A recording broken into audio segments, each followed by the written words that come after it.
नमस्कार मित्रों, मैं हिंदी प्रवक्ता राजबाला आपके अपने YouTube चैनल हिंदी साहित्य समीक्षा पर स्वागत करती हूँ।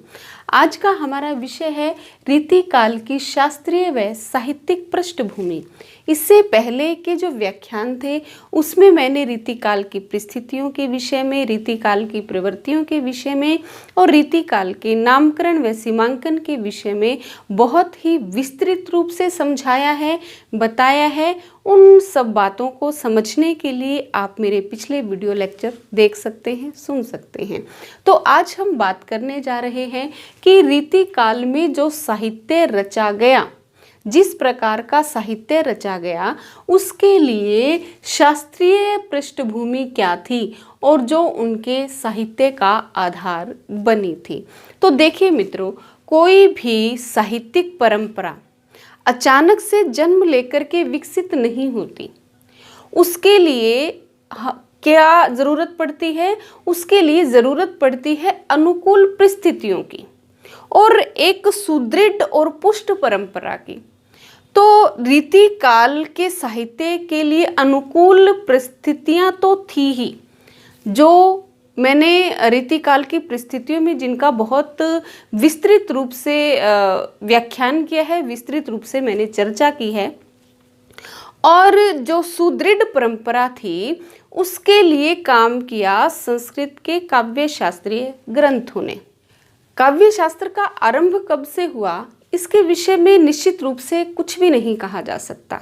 हाँ, परंतु इतना अवश्य कहा जा सकता है कि वैदिक काल में ही काव्य शास्त्र के विभिन्न अंगों का विकास होने लगा था और आचार्य भरत मुनि तक आते आते यह इतना अधिक विकसित हो गया था कि आचार्य भरत मुनि ने उन सबको एकत्रित करके एक ग्रंथ की रचना कर डाली, जिसे हम किसके नाम से जानते हैं? जिसे हम नाट्य शास्त्र के नाम से जानते हैं। बहुत सुना हुआ होगा आपने, नाट्य शास्त्र की रचना किसने की? भरत मुनि ने। और भरत मुनि ने इस नाट्य शास्त्र के द्वारा क्या है, रस का प्रतिपादन किया। और भरत मुनि के पश्चात भामा जैसे मेधावी आचार्य आए, जिन्होंने इस परंपरा को और भी आगे बढ़ा दिया। और भामा के पश्चात तो परिस्थितियां ऐसी बनी कि काव्य में कौन सा अंग सबसे अधिक महत्वपूर्ण है, इस बात को स्थापित करने के लिए, इस बात को प्रतिष्ठित करने के लिए विभिन्न संप्रदायों का निर्माण होने लगा। और संस्कृत काव्य शास्त्र में 5 संप्रदाय हैं जो सबसे अधिक महत्वपूर्ण माने जाते हैं, जिनकी हम चर्चा जो है व्याख्यात्मक रूप से करेंगे। तो ये 5 संप्रदाय कौन कौन से थे? प्रथम संप्रदाय था रस संप्रदाय, लिख लीजिए। प्रथम संप्रदाय था रस संप्रदाय। दूसरा संप्रदाय था अलंकार संप्रदाय। दूसरा था अलंकार संप्रदाय। तीसरा था रीति संप्रदाय। तीसरा कौन सा था? रीति संप्रदाय। और चौथा था ध्वनि संप्रदाय। चौथा था ध्वनि संप्रदाय। और 5वां था वक्रोक्ति, वक्रोक्ति संप्रदाय। ठीक है, तो ये 5 जो थे ये संस्कृत काव्य शास्त्र के महत्वपूर्ण संप्रदाय थे। और प्रत्येक संप्रदाय ने अपने काव्य अंग को महत्वपूर्ण बताने का पुरजोर प्रयास किया कि इस काव्य अंग की सबसे बड़ी विशेषता है। जैसे रस संप्रदाय के जो प्रवर्तक थे या इसके व्याख्याकार थे, उन सभी ने रस को काव्य की आत्मा के रूप में प्रतिष्ठित करने का प्रयास किया। इसी प्रकार से अलंकार संप्रदाय जो आचार्य थे, उन्होंने कहा कि अलंकार जो है वो काव्य का आधारभूत तत्व हैं। इसी प्रकार से रीति संप्रदाय के जो वामन थे, उन्होंने रीति रात्मा का अवश्य कहकर रीति को काव्य की आत्मा के रूप में स्थापित करने का प्रयास किया। जो ध्वनि संप्रदाय के प्रवर्तक थे आचार्य आनंदवर्धन। इन्होंने भी ध्वनि को काव्य की आत्मा के रूप में प्रतिष्ठित किया। वक्रोक्ति संप्रदाय के जो आचार्य थे, इन्होंने वक्रोक्ति को काव्य का जीवन या प्राण कहा। तो इस प्रकार क्या है, प्रत्येक संप्रदाय के आचार्य ने अपने द्वारा दिए गए सिद्धांत को पूरी तरह से प्रतिष्ठित करने का काम किया। तो सबसे पहले हम बात करते हैं रस संप्रदाय की। जो रस संप्रदाय है, ये सबसे अधिक प्राचीन संप्रदाय माना जाता है, यानी कि पहला संप्रदाय था। और इसकी स्थापना किसने की? भरत मुनि ने की। किसके द्वारा? नाट्य शास्त्र ग्रंथ के द्वारा। और यह जो है पहली शताब्दी के जो आचार्य माने जाते हैं। ठीक है, इनका समय भी पूछ सकता है कि आचार्य भरत मुनि कौन सी शताब्दी में हुए, तो ये पहली शताब्दी में हुए और नाट्य शास्त्र भी पहली शताब्दी का ही ग्रंथ माना जाता है। तो रस संप्रदाय की स्थापना किसने की? आचार्य भरत मुनि ने की। और आचार्य भरत मुनि के पश्चात जो भट्ट लोलट थे, लिख लीजिए इन्हें भी, ये व्याख्याकार थे रस सूत्र के। कौन थे? भट्ट लोलट, भट्ट नायक, भट्ट नायक, शंकुक और अभिनव गुप्त। अभिनव गुप्त ये जो आचार्य हुए, इन्होंने भरत मुनि द्वारा स्थापित रस संप्रदाय की व्याख्या की। और इनके पश्चात जो हैं वो आचार्य विश्वनाथ, मम्मट और भानुदत्त जैसे आचार्य हुए, जिन्होंने इनके द्वारा प्रतिपादित जो व्याख्या थी उसको क्या है, सुबोध रूप में प्रस्तुत किया। और रीतिकालीन जो आचार्य थे, उन्होंने जो है वो भानुदत्त की रसमंजरी, एक भानुदत्त संस्कृत के आचार्य हुए, जिन्होंने रस की सामग्री, उसके भेदों और उपभेदों का जो है वो सूक्ष्म विवेचन करते हुए उसे बहुत ही व्यवस्थित रूप में उपस्थित कर दिया और सरल भाषा में उसको समझाने का प्रयास किया। और जो रीतिकाल के आचार्य थे, उन्होंने भानुदत्त की रसमंजरी और रस तरंगिणी को बहुत ही हाथों हाथ लिया, यानी कि ये दोनों ही ग्रंथ जो है वो मध्यकाल में पाठ्य ग्रंथ बन गए थे। तो भानुदत्त का जो है वो रीतिकाल में सबसे अधिक महत्व माना जाता है, क्योंकि चाहे चिंतामणि हो, चाहे फिर मतीराम हो, चाहे पद्माकर हो, चाहे देव हो, हर एक जो रीतिकालीन आचार्य था उसने अपने लक्षण ग्रंथों को लिखने के लिए भानुदत्त की रस मंजरी और भानुदत्त की रस तरंगिणी को आधार रूप में अपनाया है। तो कौन कौन से लिख लीजिए, भानुदत्त के कौन कौन से ग्रंथ थे? भानुदत्त मिश्र, भानुदत्त मिश्र इनका पूरा नाम था। और इनके द्वारा दो ग्रंथ रचे गए, एक का नाम था रस मंजरी और दूसरे का नाम था रस तरंगिणी। दूसरे का क्या नाम था? रस तरंगिणी। जो रस मंजरी था वो था नायक नायिका भेद, नायक नायिका भेद से संबंधित ग्रंथ था। और श्रृंगार रस का इसमें विवेचन किया गया था और आलंबन रूप में नायक नायिका भेद को इसमें दर्शाया गया था। और जो रस तरंगिणी है, रस तरंगिणी में क्या था? इसमें रस की सामग्री,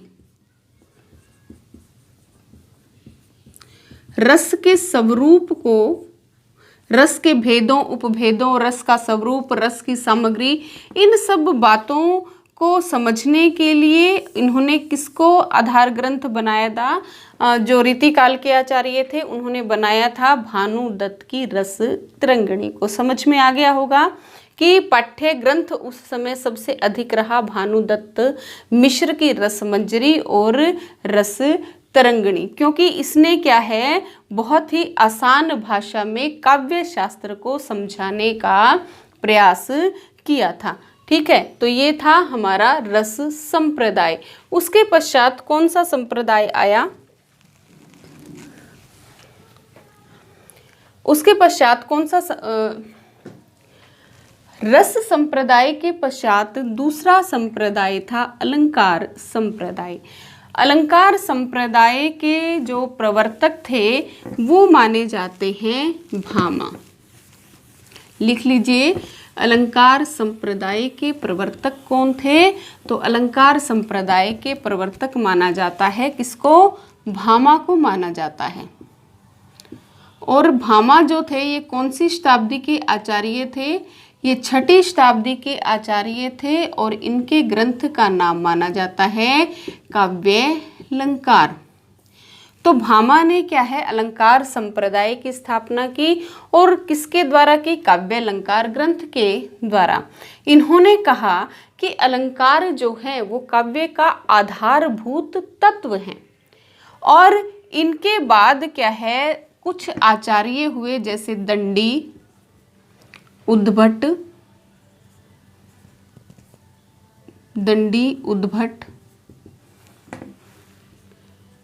जयदेव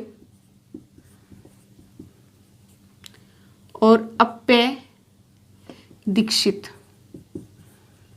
जयदेव और अप्पय दीक्षित ये जो आचार्य हुए, इन्होंने जो भामा ने संप्रदाय की स्थापना की थी अलंकार संप्रदाय की, तो उस अलंकार संप्रदाय की व्याख्या करने का प्रयास किसने किया? दंडी, उद्भट, जयदेव और अप्पय दीक्षित जैसे आचार्यों ने किया।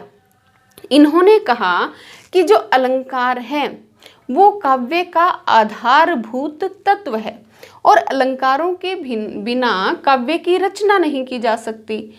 परंतु जो बाद के आचार्य हुए, यानी कि जो रसवादी आचार्य हुए, जैसे विश्वनाथ थे, विश्वनाथ और मम्मट, ये ध्वनि रसवादी आचार्य माने जाते हैं। मम्मट जो है वो ध्वनि रसवादी आचार्य माने जाते हैं और विश्वनाथ रसवादी आचार्य माने जाते हैं। तो मम्मट और विश्वनाथ जो थे, इन्होंने क्या है, इस बात का विरोध किया कि जो अलंकार हैं वो काव्य का आधारभूत तत्व हैं। इन्होंने कहा कि अलंकार जो हैं वो काव्य को सजाने वाले आभूषण हैं। ये तो कटक और कुंडल की भांति है। मतलब ये नहीं कि अगर हम कटक और कुंडल या आभूषण नहीं पहनेंगे तो हमारा कोई औचित्य नहीं है, ऐसा नहीं है। हाँ, ऐसा अवश्य है कि अगर हम आभूषणों को पहनते हैं तो हम सुंदर लगते हैं, परंतु आभूषण हमारी आत्मा है, हमारा आधार है, हमारा बेस है, ऐसा हम नहीं कह सकते। तो इन्होंने क्या किया, इस बात का पूरी तरह से विरोध किया कि जो क्या है, अलंकार है वो काव्य का आधारभूत तत्व हैं। और जो जिस प्रकार से रस संप्रदाय में जो भानुदत्त हैं, जिन्होंने सरल विवेचन रस की सामग्री का उपस्थित किया, उसी प्रकार से इस संप्रदाय में कौन हुआ? जयदेव और अप्पय दीक्षित। जयदेव के ग्रंथ का नाम था चंद्रालोक और अप्पय दीक्षित के ग्रंथ का नाम था कुवलयानंद। ठीक है, ये दोनों ही अलंकार से संबंधित ग्रंथ हैं।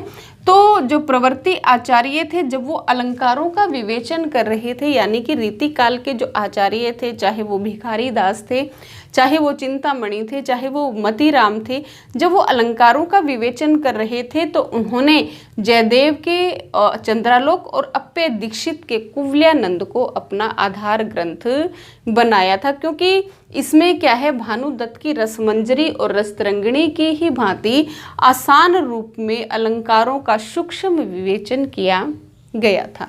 ठीक है, आ गया होगा समझ में। इसके बाद हम बात करते हैं रीति संप्रदाय की। जानते ही होंगे आप, रीति संप्रदाय का विवेचन किसने किया था? रीति संप्रदाय के प्रवर्तक कौन थे? रीति संप्रदाय के प्रवर्तक माने जाते हैं आचार्य वामन। कौन माने जाते हैं रीति संप्रदाय के प्रवर्तक? आचार्य वामन। और इनका समय था 8वीं शताब्दी। और इनका समय क्या था, 8वीं शताब्दी। तो आचार्य वामन ने रीति संप्रदाय की स्थापना की और इन्होंने कहा कि रीति जो है वो काव्य की आत्मा है। रीति के अंदर क्या होते हैं, गुण हैं, और गुण क्या है, काव्य की आत्मा है। और इन्होंने क्या कहा, रीतिरात्मा काव्य। और ऐसा कहकर इन्होंने काव्य के 10 गुणों की स्थापना की और 3 प्रकार की रीतियों की उद्भावना की। 3 प्रकार की रीतियां कौन कौन सी थी, 3 प्रकार की रीतियां थी इनकी, वैदर्भी, गौड़ी और पांचाली। ठीक है, जिसे वैदर्भी किससे संबंधित थी, माधुर्य गुण से संबंधित थी। हम काव्य गुण पढ़ते हैं ना, तो वो किसकी देन है, वो वामन की देन है। वैदर्भी गौड़ी जो थी वो ओज गुण से प्रेरित थी और पांचाली किससे प्रेरित थी, प्रसाद गुण से। ठीक है, पांचाली में क्या माना जाता है, प्रसाद गुण। तो इन्होंने, आचार्य वामन ने 3 प्रकार की रीतियां और 10 प्रकार के गुण बताए। और इनके पश्चात जो आचार्य हुए उन्होंने क्षेत्रीय आधार पर विभिन्न प्रकार की रीतियों की उद्भावना करते हुए रीतियों की संख्या 6 तक पहुंचा दी। जैसे कि जो रुद्रट थे, कौन थे, रुद्रट, उन्होंने लाटी नामक रीति की उद्भावना की और आधार बनाया इसके लिए समास को। ठीक है, उसके और इनके पश्चात राजशेखर हुए। राजशेखर ने क्या है, मागधी या मैथिली नामक एक नई रीति का निर्माण कर दिया। इधर से जो भोज हैं उन्होंने अवंती रीति की उद्भावना कर दी। परंतु जो कुंतक थे, कौन थे, जो आचार्य कुंतक थे, उन्होंने इस भेदीकरण का विरोध किया। आपसे पूछा जा सकता है कि रीति काल में जो रीति संप्रदाय के अंतर्गत जो विभिन्न रीतियों का निर्माण किया जा रहा था, उसके भेदीकरण का विरोध किसने किया, तो किसने किया था, आचार्य कुंतक ने। किसने किया था, आचार्य कुंतक ने। इनका नाम भी आगे आएगा तो देखेंगे। आचार्य कुंतक ने क्या है, भेदीकरण का विरोध करते हुए कहा कि यदि इस प्रकार क्षेत्रीय आधार पर रीतियों की उद्भावना होने लगी तो रीतियों के असंख्य भेद हो जाएंगे और इनका औचित्य ही समाप्त हो जाएगा। तो इस प्रकार से क्या है, इन्होंने इसके भेदीकरण की क्या की, विरोध किया इसके भेदीकरण का। ठीक है, किसने किया, आचार्य कुंतक ने।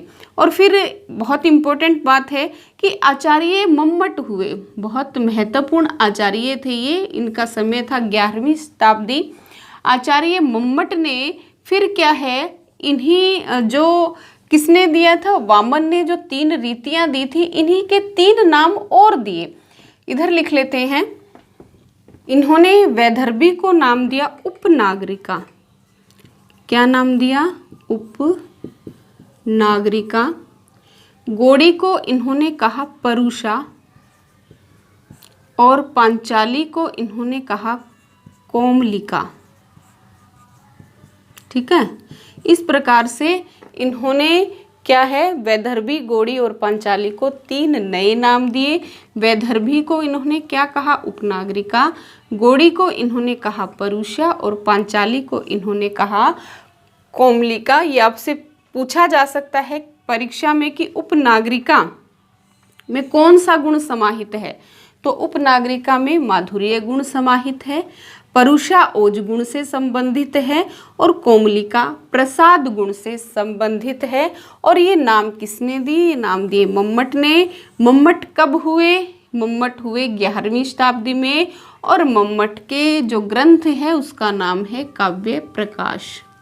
ठीक है, मम्मट का जो ग्रंथ है उसका क्या नाम है, काव्य प्रकाश। तो इस प्रकार से आपसे यहाँ से प्रश्न पूछे जा सकते हैं। तो अगला जो हमारा संप्रदाय था जिसका नाम है ध्वनि संप्रदाय, उसका हम विवेचन करेंगे। अगला हमारा कौन सा संप्रदाय है? अगला हमारा है ध्वनि संप्रदाय। तो लिख लीजिए ध्वनि संप्रदाय, और जिसके प्रवर्तक कौन थे? आचार्य आनंद वर्धन थे। ध्वनि संप्रदाय, ध्वनि संप्रदाय, ध्वनि संप्रदाय के प्रवर्तक कौन थे? आचार्य आनंद वर्धन। कौन थे? आचार्य आनंद वर्धन। और इनके ग्रंथ का नाम था ध्वन्यालोक। ध्वन्यालोक, इनके ग्रंथ का क्या नाम था? ध्वन्यालोक। और आचार्य वामन के ग्रंथ का नाम था काव्यालंकार सूत्रवृत्ति। काव्यालंकार सूत्रवृत्ति, तो ये इनके ग्रंथ का नाम था। और पूछ लिया जाए कि कब हुए, तो ये हुए 8वीं शताब्दी में। और आपसे आनंद वर्धन का समय पूछ लिया जाए तो ये थे 9वीं शताब्दी के आचार्य थे।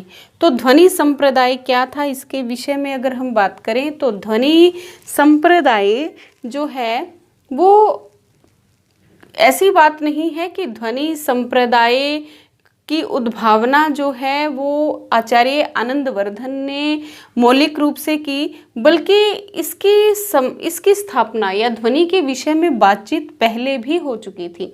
बहुत से व्याकरणों ने इसके विषय में बताया था। और जो आचार्य आनंद वर्धन हैं वो स्वयं भी मानते हैं, वो क्या कहते हैं कि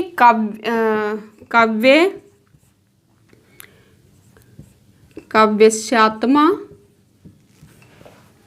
लिख लीजिए, पूछा जा सकता है पेपर में, काव्यस्यात्मा ध्वनिरति बुद्धैर्य, काव्यस्यात्मा ध्वनिरति बुद्धैर्य सम्मानात् पूर्व है। कि जो है वो काव्य की आत्मा ध्वनि रति है, इसके विषय में पहले से भी विचार किया जा चुका है। ये बात कौन मानते हैं?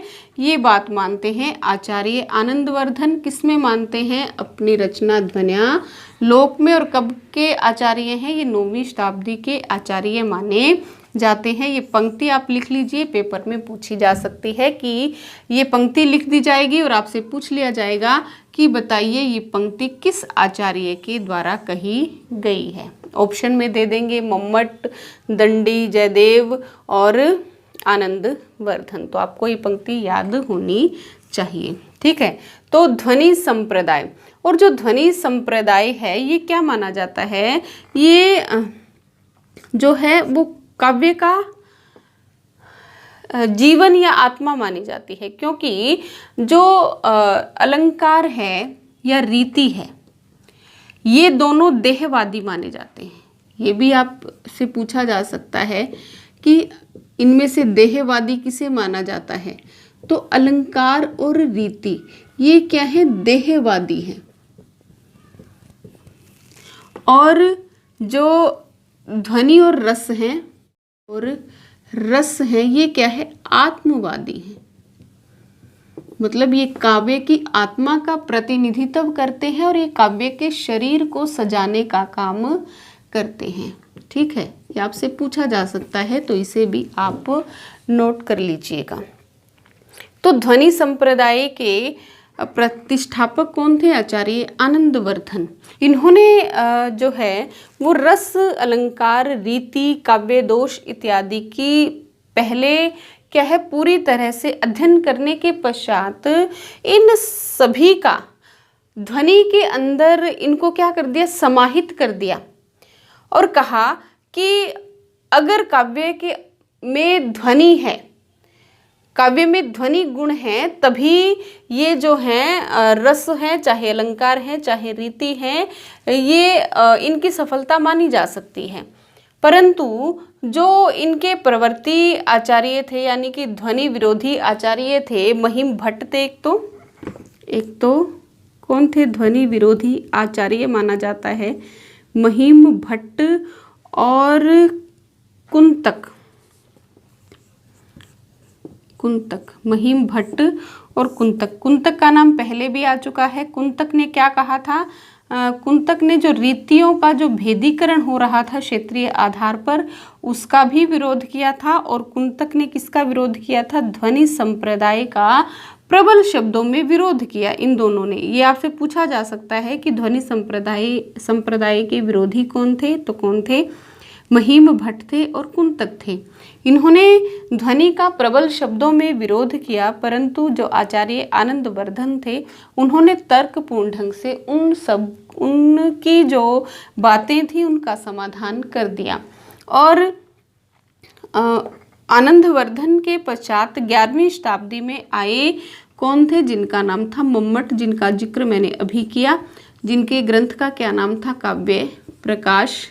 इन्होंने, मम्मट ने क्या है, मम्मट के समय में भी ध्वनि के विषय में बहुत चर्चा हो रही थी, खंडन किया जा रहा था इसका। तो जो मम्मट थे उन्होंने अपने समय के जो विचारक थे या आलोचक थे उनके बातों का खंडन मंडन करते हुए ध्वनि का प्रबल समर्थन करते हुए उसको पूरी तरह से स्थापित करने का काम किसने किया?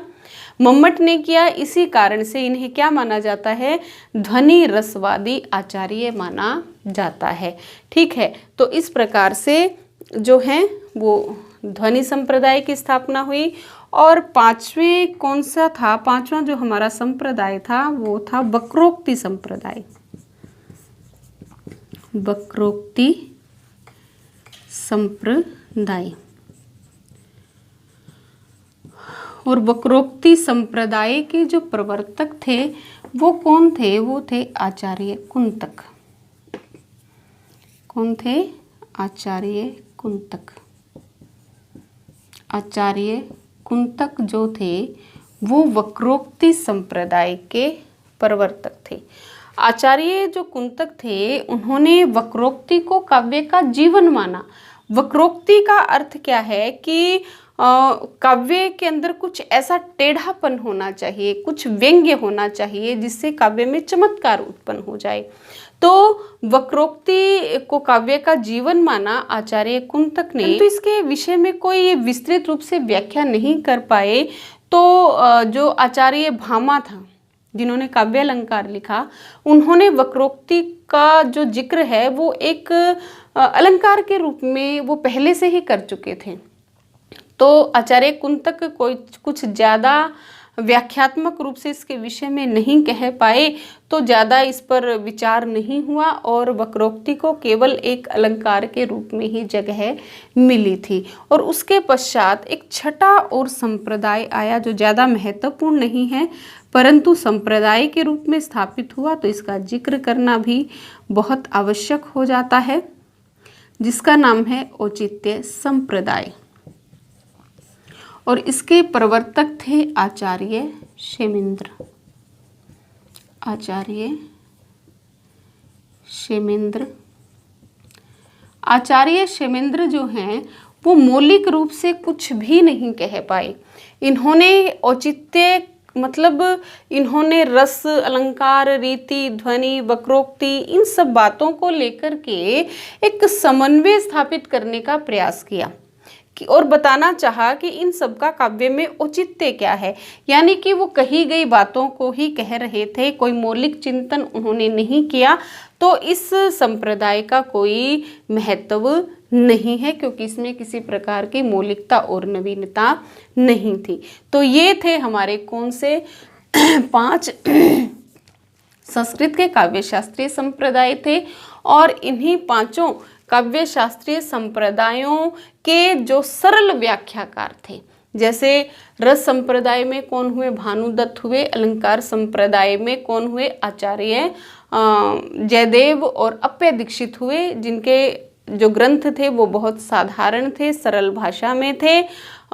उनको आधार बनाया किसने? रीतिकालीन आचार्यों ने। और रीति, ध्वनि, वक्रोक्ति, औचित्य इनकी बातें जो है इस काल के कवियों ने अधिक नहीं की। किस काल के कवियों ने? रीति काल के कवियों ने। अब हम बात कर लेते हैं कि क्या एकदम से ही रीतिकाल के अंदर काव्य शास्त्रीय विवेचन होने लगा? ऐसा नहीं था, क्योंकि एक क्षीण सी परंपरा तो रीतिकालीन काव्य रचना करने की जो है वो भक्ति काल में ही दिखाई देने लगी थी। जैसे कि 1541 ईस्वी में कृपाराम ने हित तरंगिणी नामक जो है वो रीति निरूपक काव्य की रचना की। कौन कौन से ग्रंथ भक्ति काल में देखने को मिलते हैं? बहुत से विद्वान कृपाराम को भी क्या कहते हैं? रीतिकाल का प्रवर्तक मानते हैं, और इनकी रचना का नाम क्या था? हित तरंगिणी। ठीक है। इसी प्रकार जो सूरदास, जो कि कृष्ण काव्य धारा के कवि थे, इन्होंने लिख दिया साहित्य लहरी।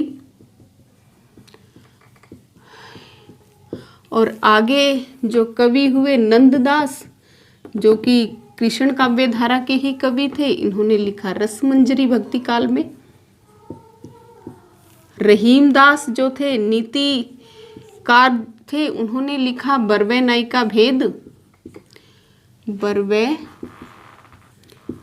नायिका भेद और नगर शोभा। ठीक है, तो ये भी क्या है? रीति निरूपण से संबंधित, नायक नायिका भेद से संबंधित ग्रंथ थे। इसी प्रकार जो केशव दास हुए, बहुत से विद्वान इन्हें रीतिकाल का प्रवर्तक मानते हैं, परंतु आचार्य रामचंद्र शुक्ल इन्हें नहीं मानते, भक्ति काल में ही इनको स्थान देते हैं। तो केशव दास ने लिखी रसिक प्रिया, रसिक प्रिया, कवि प्रिया, रसिक प्रिया, कवि प्रिया और छंद माला। ठीक है, ये जो ग्रंथ थे ये किसके थे? केशव दास के। तो हम कह सकते हैं कि रीति काल की निरूपण करने की, रीति ग्रंथ लिखने की, जो हिंदी में रीति ग्रंथ लिखने की जो क्षीण सी परंपरा थी, जो रीति काल में जाकर के पुष्ट हो गई, वह कब से हमें दिखाई दी? भक्ति काल में ही दिखाई देने लग गई थी। तो कृपाराम की हित तरंगिणी, सूरदास की साहित्य लहरी, नंददास की रसमंजरी, रहीम के बरवे नायिका भेद, नगर शोभा और केशव दास की रसिक प्रिया, कवि प्रिया और छंदमाला में यह जो रीति निरूपण था ये देखने को मिलता है। और ये जो कवि हैं ये किसी प्रकार का अपना काव्य शास्त्रीय प्रदर्शन नहीं करना चाहते थे, बल्कि ये क्या है, ये क्या करना चाहते थे कि जो काव्य शास्त्र के रसिक हैं, जो काव्य शास्त्र को जानना चाहते हैं, जिज्ञासु हैं, उनके लिए सरल भाषा में ये लोग जो हैं वो काव्य शास्त्रीय सामग्री प्रस्तुत करना चाहते थे। केवल यही इनका एक उद्देश्य था, ये किसी प्रकार का पांडित्य प्रदर्शन करना नहीं चाहते थे। तो इस भाव से इन्होंने इन ग्रंथों की रचना की थी, और इनके ग्रंथों में कोई मौलिकता नहीं थी, क्योंकि इस प्रकार की ऐसी कोई मंशा इनकी नहीं थी। और हाँ, अगर हम छंदों की बात करें, रीतिकाल में छंद निरूपण भी हुआ, तो छंद निरूपण के लिए इन्होंने किस को आधार बनाया? तो छंद निरूपण के लिए इन्होंने बनाया एक भट्ट केदार थे। ठीक है, संस्कृत के आचार्य थे भट्ट केदार, इन्होंने लिखी वृत्त रत्नाकर। छंद शास्त्र का निरूपण करने के लिए इन्होंने वृत्त रत्नाकर को आधार बनाया। और एक गंगादास हुए, गंगादास छंद मंजरी। और तीसरा इनका ग्रंथ था जिसका नाम था प्राकृत पेंगलम, प्राकृत पेंगलम। ये जो तीनों ग्रंथ थे, इन तीनों ग्रंथों को इन्होंने छंद निरूपण के लिए आधार बनाया।